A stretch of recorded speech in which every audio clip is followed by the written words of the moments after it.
안녕하세요. 고막여친입니다. 오늘 읽어드릴 이야기는요. 현진검님의 작품으로 1925년도에 만들어진 글입니다.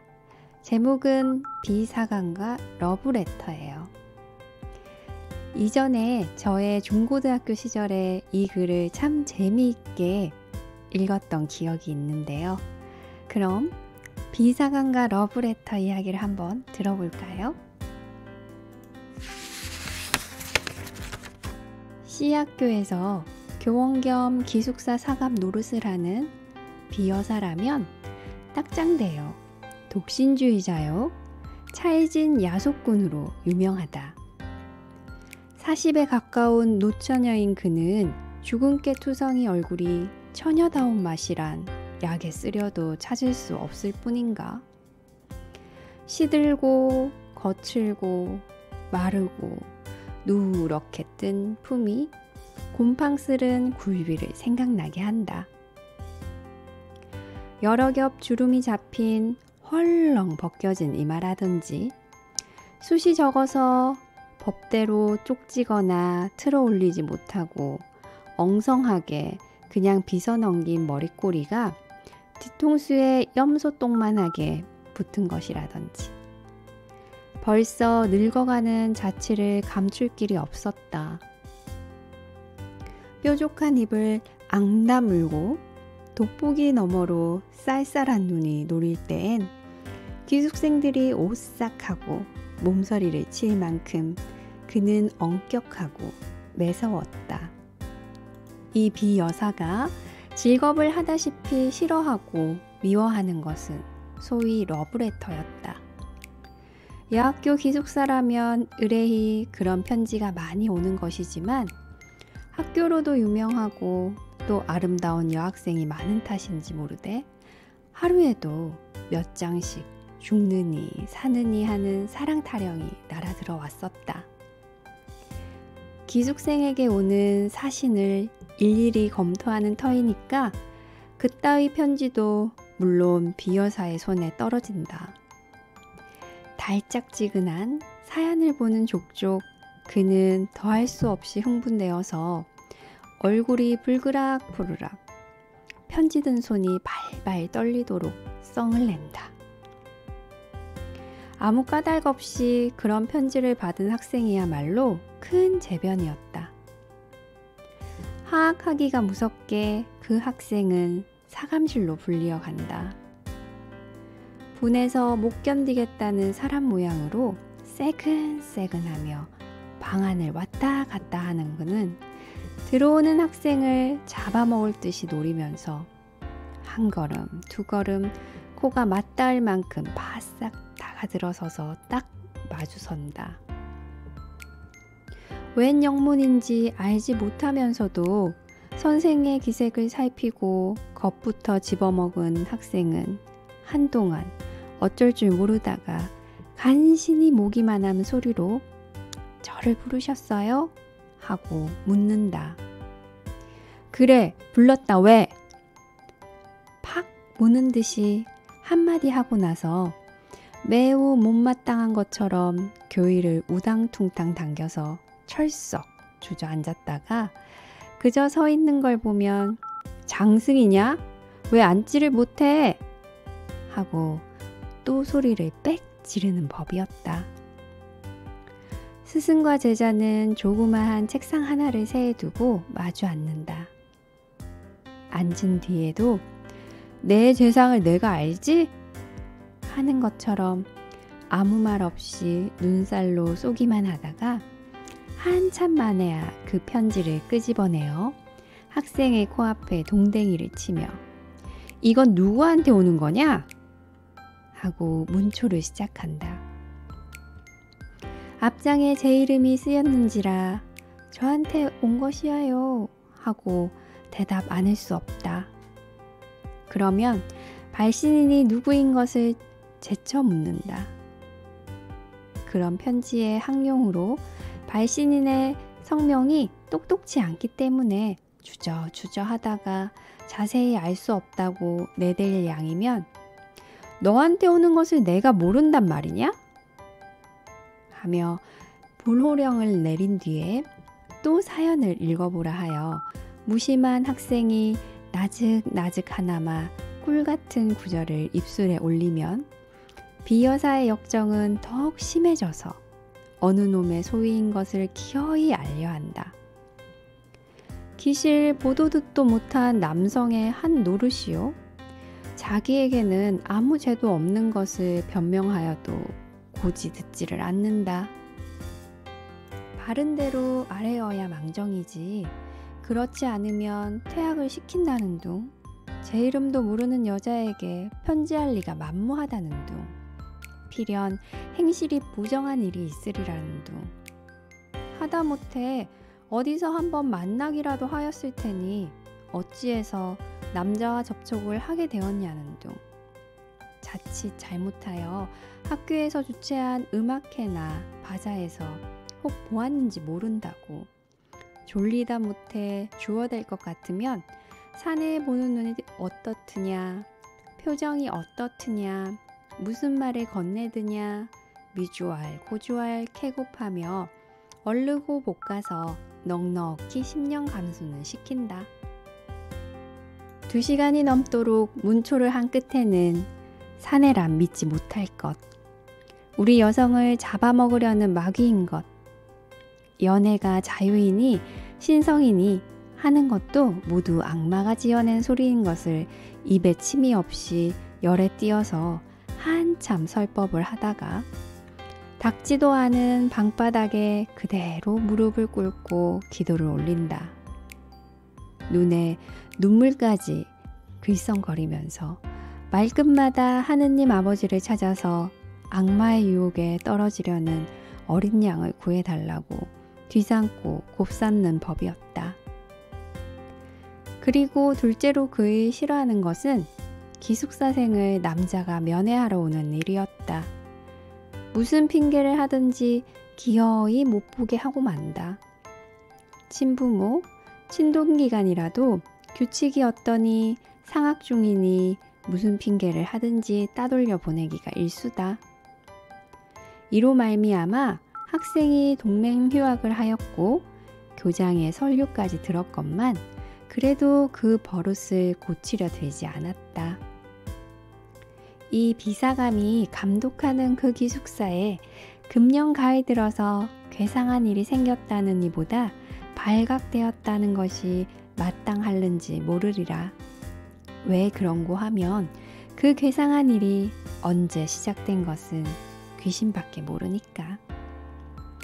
그것은 다른 일이 아니라 밤이 깊어서 새로 한 점이 되어 모든 기숙생들이 달고 고난 잠에 떨어졌을 때 난데없는 깔깔대는 웃음과 속살속살대는 말낯이 새어 흐르는 일이었다. 하룻밤이 아니고 이틀밤이 아닌 다음에야 그런 소리가 장기 밝은 기숙생의 귀에 들리기도 하였지만 장결이라 뒷동산에 구르는 마른 잎의 노래로나 달빛에 날개를 번뜩이며 울고 가는 기러기의 소리로나 흘러들었다. 그렇지 않으면 도깨비의 장난이나 아닌가 하여 무시무시한 증이 들어서 동무를 깨웠다가 좀처럼 동무는 깨지 않고 제 생각이 너무나 어리먹고 어이없음을 깨달으면 밤소리 멀리 들린다 하고 학교 이웃집에서 이야기를 하거나 또 딴방에 자는 제 동무들의 잠꼬대로만 여겨서 스스로 안심하고 그대로 자버리기도 하였다. 그러나 이 수수께끼가 풀릴 때는 왔다. 이 공교롭게 한 방에 자던 학생 셋이 한꺼번에 잠을 깨었다. 첫째 처녀가 소변을 보러 일어났다가 그 소리를 듣고 둘째 처녀와 셋째 처녀를 깨우고 만 것이다.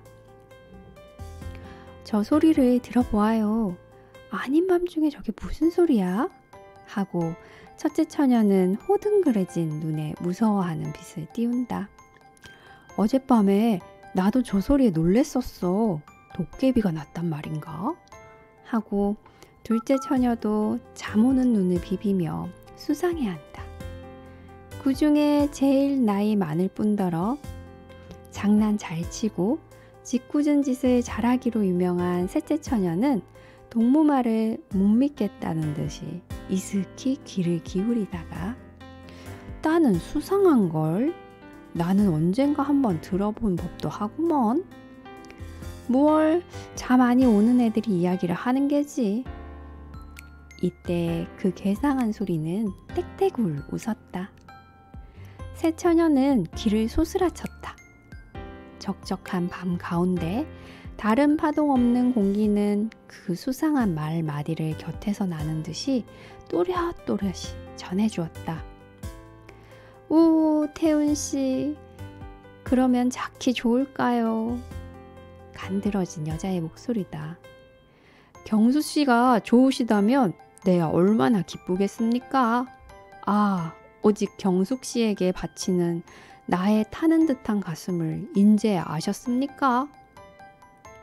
정열에 띈 사내의 목청이 분명하였다. 한동안 침묵. 이제 그만 놓아요. 키스가 너무 길지 않아요? 행여 남이 보면 어떡해요? 아양 떠는 여자 말씨. 길수록 더욱 좋지 않아요? 나는 내 목숨이 끊어질 때까지 키스를 하여도 길다고는 못하겠습니다. 그래도 짧은 것은 하나겠습니다. 사내에 피를 뿜는 듯한 이 말끝은 계집의 자지러진 웃음으로 묻혀버린다. 그것은 묻지 않아도 사랑에 겨운 남녀의 허물어진 수작이다. 감금이 지독한 이 기숙사에 이런 일이 생길 줄이야? 새 처녀는 얼굴을 마주 보았다. 그들의 얼굴은 놀랍고 무서운 빛이 없지 않았으되 점점 호기심에 번쩍이기 시작하였다. 그들의 머릿속에는 한결같이 로맨틱한 생각이 떠올랐다. 이 안에 있는 여자애인을 보려고 학교 근처를 뒤돌고 곰돌던 사내애인이 타는 듯한 가슴을 걷잡다 못하여 밤이 이슥하기를 기다려 담을 띄어 넘었는지 모르리라.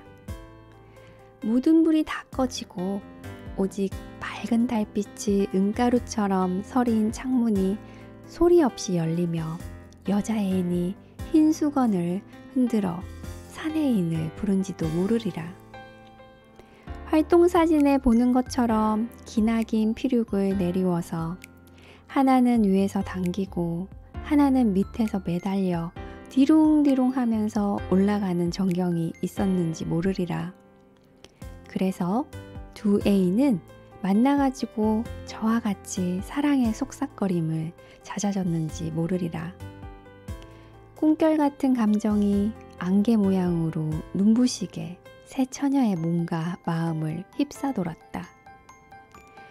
그들의 뺨은 후끈후끈 달았다. 괴상한 소리는 또 일어났다. 난 싫어요. 당신 같은 사내는 난 싫어요. 이번에는 매몰스럽게 내어대는 모양. 나의 천사, 나의 하늘, 나의 여왕, 나의 목숨, 나의 사랑. 나를 살려주어요. 나를 구해주어요. 사내의 애를 졸리는 간청. 우리 구경 가볼까? 짓궂은 셋째 처녀는 몸을 일으키며 이런 제의를 하였다. 다른 처녀들도 그 말에 찬성한다는 듯이 따라 일어섰으되 의아와 공고와 호기심이 뒤섞인 얼굴을 서로 교환하면서 얼마쯤 망설이다가 마침내 가만히 문을 열고 나왔다. 쌀벌레 같은 그들의 발가락은 가장 조심성 많게 소리나는 곳으로 향해서 곰실곰실 기어간다.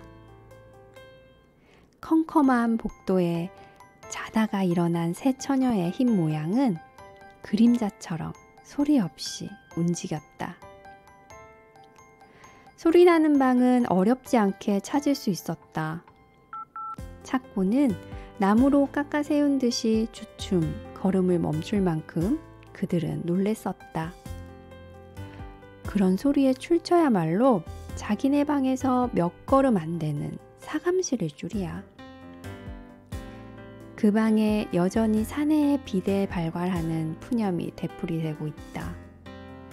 나의 천사, 나의 하늘, 나의 여왕, 나의 목숨, 나의 사랑, 나의 애를 말려 죽이실 테요? 나의 가슴을 뜯어 죽이실 테요? 내 생명을 맡으신 당신의 입술로. 셋째 처녀는 대담스럽게 그 방문을 빠끔히 열었다. 그 틈으로 여섯 눈이 방 안을 향해 쏘았다. 이 어쩜 기괴한 광경이냐? 전등불을 아직 끄지 않았는데 침대 위에는 기숙생에서 온 소위 러브레터의 봉투가 너저분하게 흩어졌고 그 알맹이도 여기저기 두서없이 펼쳐진 가운데 비여사 혼자 아무도 없이 제 혼자 일어나 앉았다. 누구를 끌어당길 듯이 두 팔을 벌리고 안경을 벗은 근시 안으로 잔뜩 한 곳을 노리며 그 굴비쪽 같은 얼굴에 말할 수 없이 애원하는 표정을 짓고는 키스를 기다리는 것 같이 입을 쫑긋이 내어민 채 사내의 목정을 내어가면서 아깐말을 중얼거린다. 그러다가 그 넋두리가 끝날 겨를도 없이 급작스리 앵돌아서는 신용을 내며 누구를 뿌리치듯이 연애 손짓을 하며 이번에는 톡톡 쏘는 계집의 음성을 지어 난 싫어요. 당신 같은 사내는 난 싫어요. 하다가 재물에 자지러지게 웃는다. 그러더니 문득 편지 한 장을 집어들어 얼굴에 문지르며 정 말씀이야요? 나를 그렇게 사랑하셔요? 당신의 목숨같이 나를 사랑하셔요? 나를? 이 나를? 하고 몸을 추스리는데 그 음성은 분명 울음의 가락을 띄었다. 에그머니, 저게 웬일이냐?